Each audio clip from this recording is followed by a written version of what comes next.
In today's video, I'm going to teach you how to create a blank Jira board. We'll move through each step clearly so you can follow along and be confident by the end. First, open your browser and go to Atlassian.com. If you're new to Atlassian, click sign up to create your account.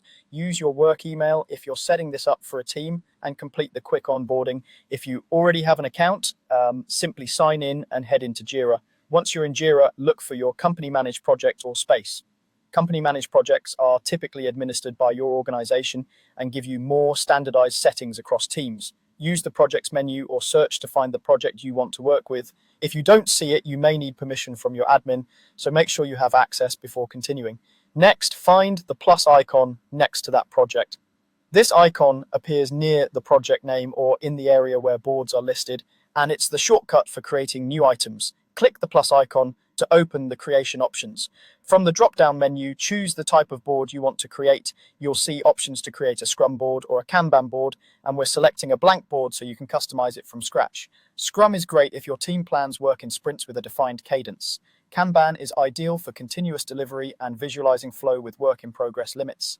If you're unsure, think about how your team prefers to plan. Time-boxed sprints usually means Scrum, while ongoing flow often means Kanban. Now enter a name for the board. Pick something clear and descriptive so teammates can recognize it at a glance. Including the team or project name and the methodology like Web Team Scrum Board can help keep things organized.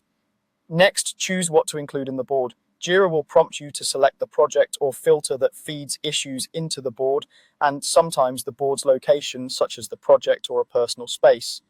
If you're just starting, selecting the project is often the simplest choice. Remember, these settings can usually be adjusted later as your workflow becomes clearer. Finally, click Create. Jira will generate your blank board and open it right away. From here, you can start adding columns, defining statuses, and tailoring the workflow to match how your team operates. The important part is that your board is now set up and ready for you to customize. Thanks for watching, and don't forget to like and subscribe for more helpful tutorials.